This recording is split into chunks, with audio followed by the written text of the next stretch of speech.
Makulit talaga kahit ano mamaya.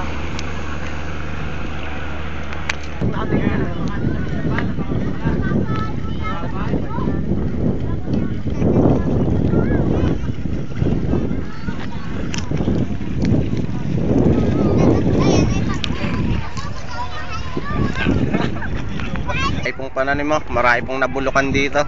Naluging kabuhayan. Nalugin pa yung mga pero. Yun nga pong harvester, ginawa na pong pamasada.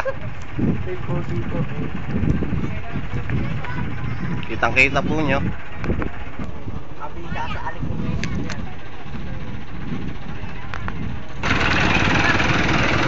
Ayun nga po, kitang kita nyo yung pang-flow, ginawa na pong pamasada. Sapagkat baha po, hindi makatawid ang mga sasakyan.